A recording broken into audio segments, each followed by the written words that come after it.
Engineer Gold Mines is focused on the exploration and development of the historic high-grade Engineer Gold Mine situated 32 kilometers southwest of Atlan, British Columbia.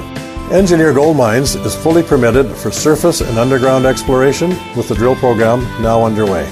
Engineer Gold Mines Limited trades on the TSX Venture Exchange, symbol EAU. For more information, please visit us at engineergoldmines.com.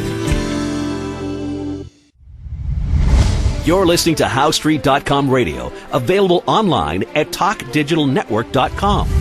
Welcome to HowStreet.com radio, the online source for market opinions. Here is Jim Goddard. My guest is Chris Vermeulen from TheTechnicalTraders.com. Welcome back to the show, Chris. Hey, thanks for having me, Jim. Chris, you put things in an interesting way when we were talking off air. Money is sloshing around all over the place.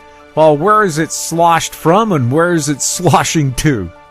All right. Well, it kind of keeps going back and forth almost every other day, but they're really, we've kind of gone from the technology, the biotechs, the clean energy. Money's been flowing out of there for the last couple of months, and I think the majority of that money has been moving towards kind of like stocks that are kind of telling us that there's going to be economic growth. We're seeing small cap stocks. The Dow Jones Industrial is performing really well. So we got industrial sector, building supplies, home builders are booming, all these things. And those are the sectors where the money's going. People are looking beyond COVID, and money is kind of slowly trickling into all of those kind of key sectors. But every now and then we see a wave here, every couple of days of money kind of flowing into technology, and then it seems to flow back out again. So investors are definitely confused. It doesn't look like there's any real clear shining leaders that, other than the home builders seem to be doing well in some of the financials. But I think the market is still very mixed. People don't know. The masses don't know where they want to start investing their money. And so we keep seeing kind of herd mentality, depending on news and events unfolding. People kind of rush to one pocket of stocks and they move to another sector. And it's been like that for about a month, really. And I think we're about to see some traction, and we're going to see this market pick up get into a good trend here soon, I think. Are people waiting for the Biden administration to announce their $3 trillion infrastructure program? And if they do, what stocks would that favor? Yeah, I think there's a lot of people kind of sitting on the sidelines and nervous about that coming out, and also about taxes. So there's definitely, the market's a little jittery. There's some big pending news that's going to definitely affect the market. I think you're going to be looking, I think the Dow and small cap stocks are actually going to continue to do really well, perform well. And you're going to look at Caterpillar, some of those big companies that are into all that type of infrastructure. And places that do all kinds of building materials. Those are going to be big sectors that are going to be moving higher, I think, once that gets announced. We've already seen them do very well, actually, but I think there's a lot more energy built up that's looking to go into this stock market. And so once that infrastructure bill gets kind of leaked, I think we're going to start to see more money flow into, those building supplies and those companies that build the equipment for all of these jobs to be done. Is it so much the companies that do the construction, or is it the materials they need, or would you want a mix of that? Yeah, it would definitely be a mix. I mean, you look at, there's an ETF, the XME, which is kind of like a metals and mining company. It's not just precious metals, it's kind of all metals and people mining materials.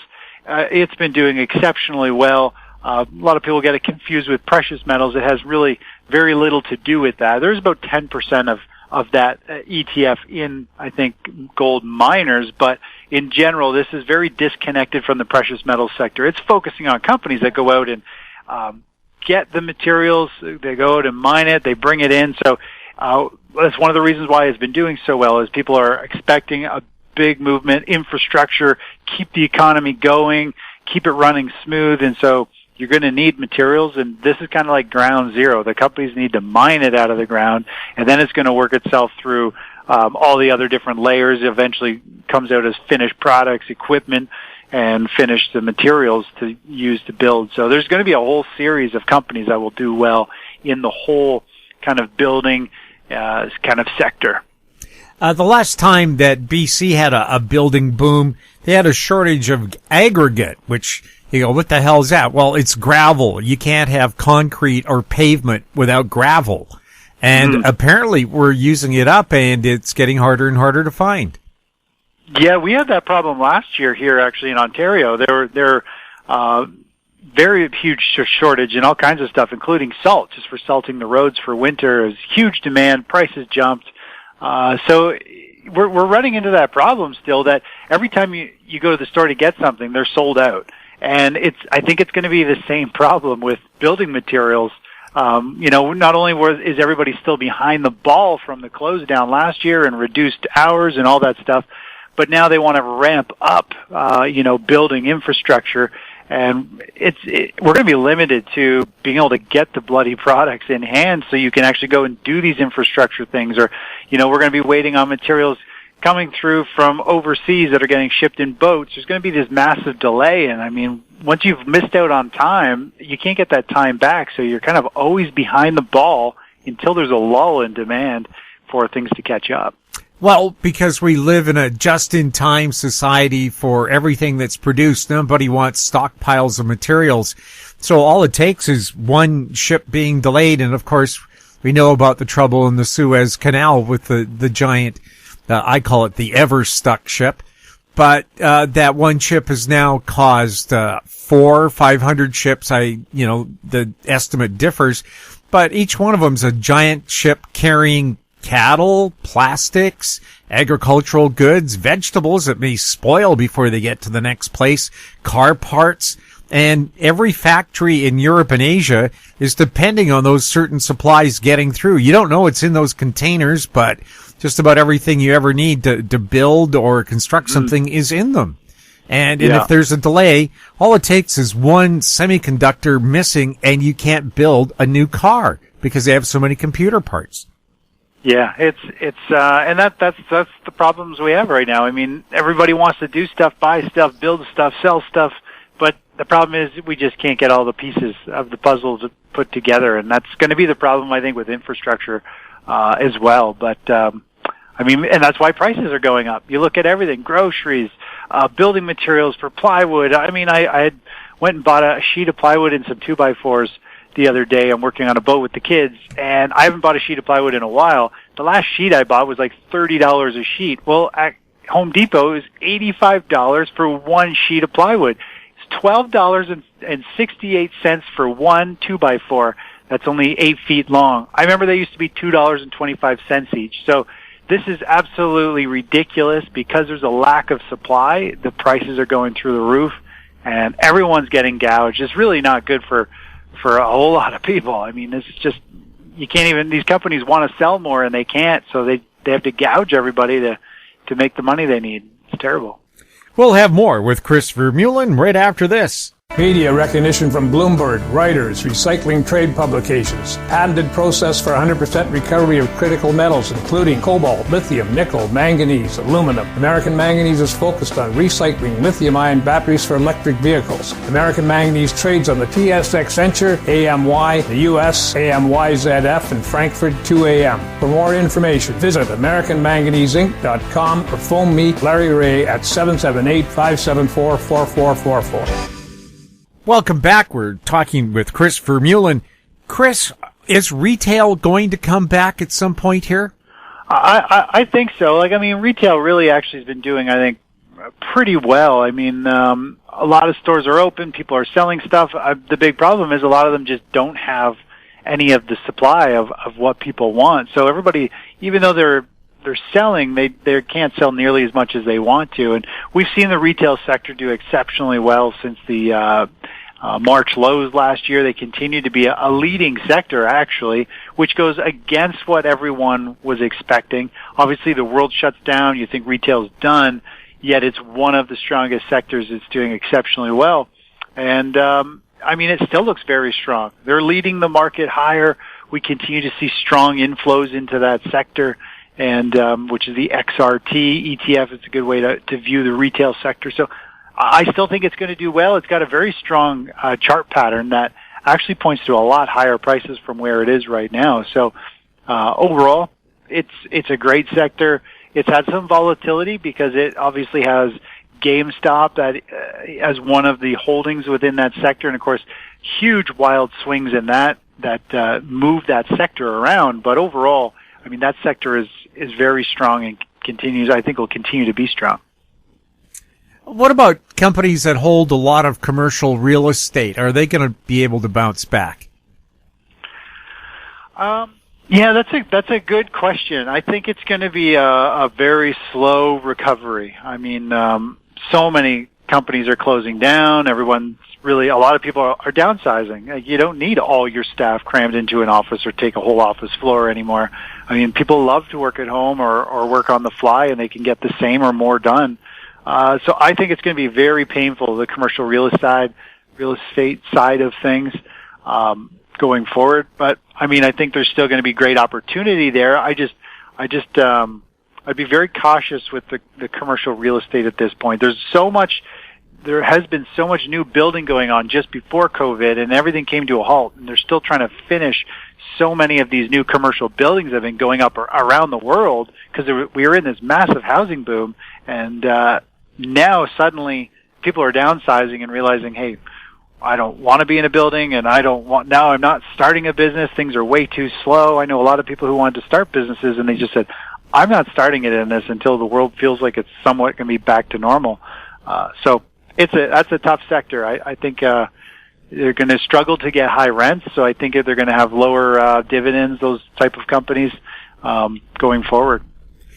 If I was building a high-rise commercial building right now, that people want more space. If you're both working at home as a couple, you need your own office space. You don't want your noise bleeding into their stuff. My wife is laughing in the background because that's exactly the problem that we can have here when I don't close my office door. Would they consider building larger condos where you have room for like your own office and like not say, for example, I've seen so many places say 2 bedrooms in a den. Well, the den is really a closet. It's not a proper office space. Perhaps the commercial buildings could be swung over to something where you can give some people some living space to work from home. For sure. I think it's a great idea. When I was going to college in Toronto, the residence we were in, it was a brand new build when we went there. We called it the Hilton because it was just the best residence you could possibly live in. And it was brand spanking new. And every floor had a different massive common room. One would be a games room. One would be like a TV room. The next one would be like a library study room. So, I mean, they could, if they could convert some of those commercial buildings into exactly what you're saying, it's maybe you got some living space and the apartment building that people live in, or even current apartment buildings, could start to make some collaborative workspaces where people could stay in their same building and just go up to the 10th floor and work in an office at the space that they rented or that they kind of own. So I think people are going to get very creative with finding places to work, and they're going to have to try and fill these spaces, these new commercial spaces, with something. So it's going to be a struggle, I think. Yeah, I think the biggest struggle you're going to find, especially in a city like Vancouver, where the zoning and permit department moves at the speed of a charging glacier, where it can take you 7 years to get permission to put a partition up in your house to make a spare bedroom. So, I mean, I'm not exaggerating. People line up at 5 o'clock in the morning for an office that opens up at 8:30, only to be told, sorry, we've dealt with the 2 permits we're going to do today. Right, But instead the city will hire another 10 PR people telling me why that's necessary. That's the city of Vancouver. Some cities are very good at dealing with immediate changes. I mean, the economic landscape has changed. If you go into downtown Vancouver right now, it's abandoned. The homeless have taken over every street corner. You never see anybody in a business suit. It's a totally different place. So if you want to bring life back to the city, you're going to have to flex. But again, Vancouver City Council has demanded that all oil and gas exploration and use end immediately. Not tomorrow, right now. That's the kind of attitude that you're going to have to deal with. not recognizing that everything you own came in a truck. And what powers most trucks? What powers, the mines that made the materials? We'll have more with Chris Vermeulen right after this. Aben Resources Limited is a gold exploration company with significant projects in British Columbia and the Yukon, trading on the TSX Venture Exchange, symbol ABN, and the OTCQB, symbol ABNAF. Surrounded by world-class gold deposits and mines, Aben's 23,000 hectares Forest Kerr Gold Project is located in the heart of the Golden Triangle in northwestern BC. For more information, visit us at abenresources.com. Don't miss out. Stay informed. Receive the HowStreet.com weekly recap with thought-provoking podcasts, radio, and articles delivered to your inbox. Sign up for the HowStreet.com weekly recap on our homepage at HowStreet.com.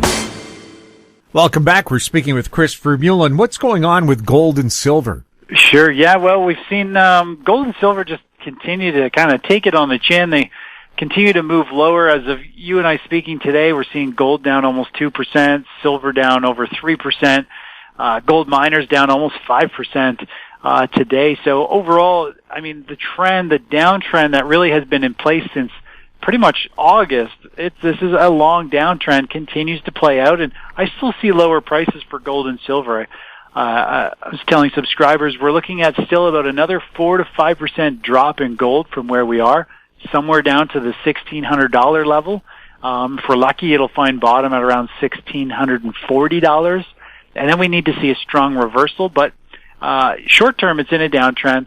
But I do think as a long-term investor, this whole 1,600 to 1,700 range is a very significant long-term support area that I think years from now, gold's going to be much higher. This is a bull flag pattern on the monthly chart, which points to $2,600, $3,400 gold. So I really like the chart pattern just as a short-term trader. You definitely don't want to be involved in the precious metal sector yet. I think there's still another month or two out before they potentially come into favor. We had the blockage in the Suez Canal that held up a lot of oil tankers. Did that impact the price of oil? And will it impact it in the future? Yeah, well, they say there's about $100 million. I think it was $100 million, $100 billion. I can't remember what it was going through there of oil.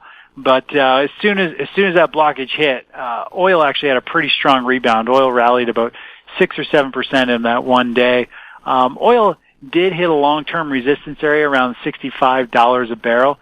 That goes back a little while to a previous high on the chart, and so it was already under some selling pressure.